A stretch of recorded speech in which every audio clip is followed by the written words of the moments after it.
سورۃ البقرہ آیت نمبر 102۔ اور اس چیز کے پیچھے لگ گئے جسے شیاطین حضرت سلیمان علیہ السلام کی حکومت میں پڑھتے تھے۔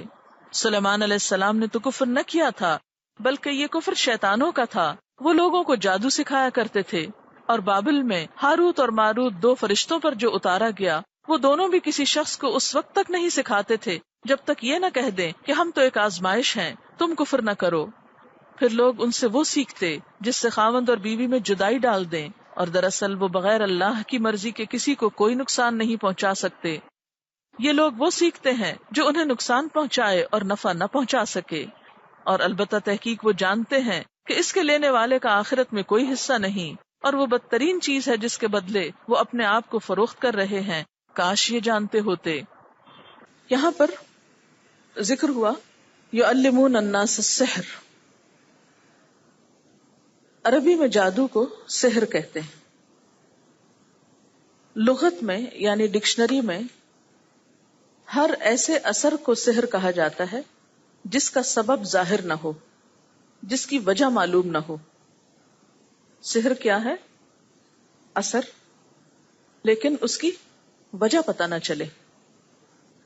جادو میں بھی دراصل کیا ہوتا ہے کہ کچھ سمپٹمز انسان اپنے اندر ایسی دیکھتا ہے جو ان یوزول ہوتی اور ان کی وجہ نہیں پتہ چلتی۔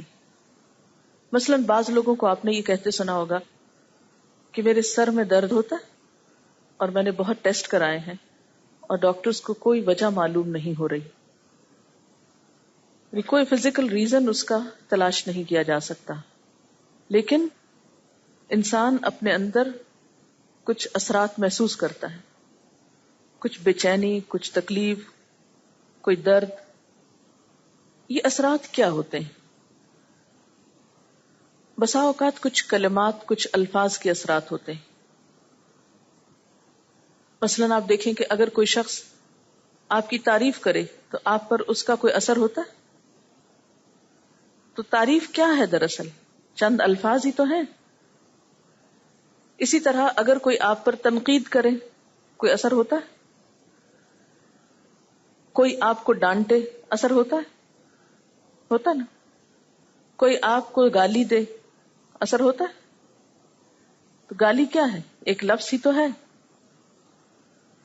الفاظ کے اثرات ہوتے ہیں۔ پھر آپ نے دیکھا ہوگا کہ ایک بات جو ایک دفعہ کہی جاتی ہے اس کا اثر کچھ اور ہوتا ہے، ایک بات جو بار بار کہی جائے اس کا اثر کچھ اور ہوتا ہے، اور کچھ الفاظ جن کو بسا اوقات سینکڑوں یا ہزاروں دفعہ پڑھا جاتا ہے، چلا کاٹا جاتا ہے، تو ان الفاظ کے پھر اثرات کچھ اور طرح ہوتے ہیں۔ سحر جو ہے اس میں بسا اوقات الفاظ کا سہارا لیا جاتا ہے، انہیں یا تو لکھا جاتا ہے یا پڑھا جاتا ہے ریپیٹڈلی۔ سحر جو ہوتا ہے وہ غیر محسوس اثرات کا نام ہوتا ہے نا؟ جس طرح مادی چیزیں ہوتی ہیں نا، مثلا مادی چیز سے مراد کیا ہے؟ یہ ایک بک ہے، تو اس کو اگر یہاں مارے تو کیا ہوتا ہے؟ فیلنگ آتی ہے نا، اثر ہوتا ہے۔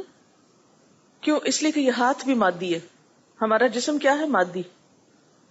اس کے اوپر جب کوئی مادی چیز آ کے ٹکراتی ہے تو درد ہوتی ہے ہاتھ کو، ٹھیک ہے نا؟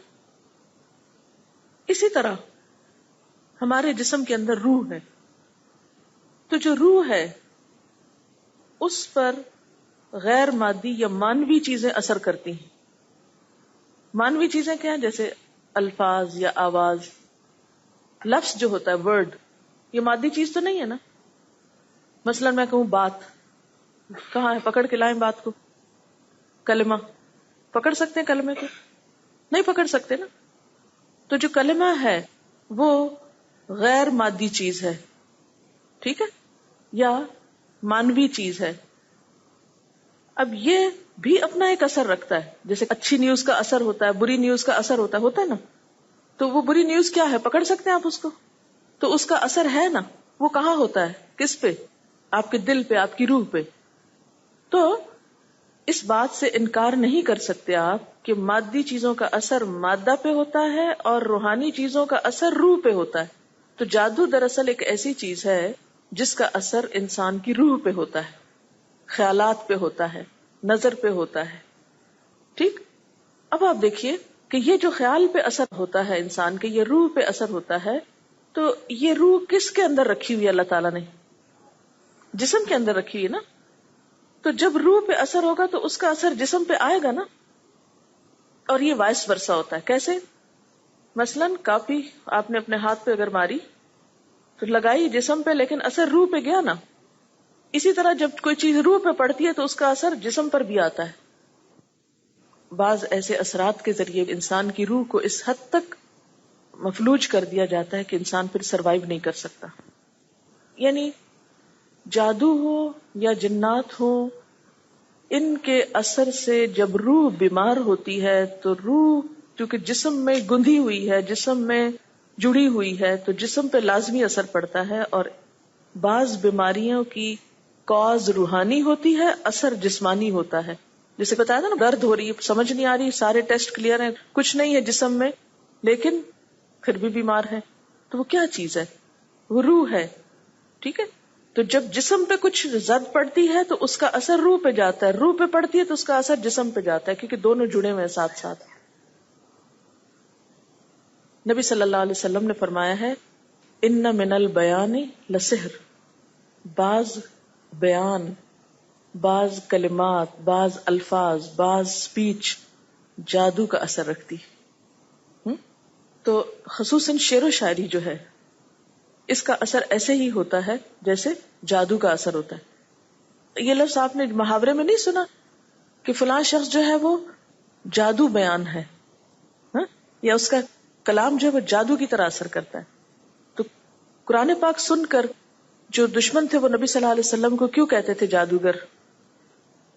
اثر ہوتا تھا نا دلوں پر. اسی طرح جادو میں بسا اوقات جنات اور شیاطین سے مدد لی جاتی، ان کے ذریعے اثرات ڈالے جاتے ہیں. مسلمان ہونے کی حیثیت سے ہم سب جانتے ہیں کہ اس کائنات میں فرشتوں کے علاوہ، انسانوں کے علاوہ، جانوروں کے علاوہ ایک اور مخلوق بھی ہے جس کو جن کہا جاتا ہے. جن کو جن اس لیے کہا جاتا ہے کہ وہ نظر نہیں آتا. فیٹس کے لیے بھی لفظ جنین استعمال ہوتا ہے کیونکہ وہ بھی نظر نہیں آتا، باہر سے چھپا ہوا ہوتا ہے 3 پردوں میں. اسی طرح بسا اوقات قوت خیال کے ساتھ بھی اثر ڈالا جاتا ہے. مثلا میسمرزم جسے آپ کہتے ہیں، یا ہپنوٹائز کرنا، یا برین واش کرنا، یعنی آپ کو ایک بات کا بار بار احساس دلایا جاتا ہے. اسی طرح خیالات کے ذریعے، یعنی کسی بھی شخص کے بارے میں آپ امیجن کریں، آپ اس کے بارے میں سوچیں اور اپنی پوری توجہ اس پہ فوکس کر دیں، تو کیا ہوگا کہ وہ شخص آپ کے بارے میں سوچنا شروع کر دے گا. یا یہ کہ اس کے دل میں آپ کا خیال آنے لگے گا. محبت کو بھی جادو سے تشبیہ دی جاتی ہے نا، تو اس میں بھی کیا ہوتا ہے بنیادی طور پر ایک شخص دوسرے کے بارے میں سوچتا ہے اور وہ سوچ اتنی فوکسڈ ہوتی ہے کہ دوسرے کو بھی اس کا خیال آنے لگتا ہے، وہ بھی دوسرے کے بارے میں سوچنے لگتا ہے جو اس کے بارے میں سوچ رہا ہوتا ہے. پھر اسی طرح اثرات جو ہوتے ہیں مادی چیزوں کے بھی ہوتے ہیں. مثال کے طور پر آپ دیکھیں کہ لوہا ہے اور لوہے ہی کی ایک قسم ہے مقناطیس، میگنیٹ. تو ان دونوں میں فرق کیا ہے؟ شکل و صورت میں کوئی فرق ہے، لیکن ایک کے اندر کیا ہے؟ کوئی کشش نہیں، اور دوسرے کے اندر ایک کشش ہے. تو اس کشش کو آپ کس طرح ڈیفائن کریں گے؟ اس کو کہاں سے نکالیں گے اس کے اندر سے؟ اور کس کو کھینچ رہی ہے وہ کشش؟ صرف لوہے کو ہی کھینچ رہی ہے. یعنی مقناطیس کو اگر آپ پتھر پر رکھیں کوئی اثر نہیں، لیکن اگر آپ لوہے پر رکھیں تو اثر ہوتا ہے. اسی لیے آپ نے دیکھا ہوگا کہ بعض ایسے غیر محسوس اثرات جو ہیں کچھ لوگوں پر تو ہوتے ہیں اور کچھ کو کوئی اثر نہیں ہوتا. جیسے میگنیٹ لوہے پر تو اثر انداز ہوتا ہے لیکن پتھر پر نہیں ہوتا. کچھ لوگ جو بہت اسٹرانگ ول پاور رکھتے ہیں ان پر دوسروں کے خیالات، دوسروں کے جذبات، دوسروں کی نگاہیں اور دوسروں کے ایسے الفاظ یا کلام اثر نہیں کرتا. کچھ لوگوں کے اوپر فوری طور پہ کر جاتا ہے. تو گویا سحر کیا ہوا؟ ہر وہ چیز سحر ہے جس میں شیاطین کو خوش کر کے ان کی مدد حاصل کی گئی ہو، یا غیر محسوس قسم کے اثرات دوسرے پہ ڈالے گئے ہوں، خواہ وہ جنات کے ذریعے، خواہ وہ خیال کے ذریعے، خواہ وہ کلمات کے ذریعے، یا کسی اور طریقے سے.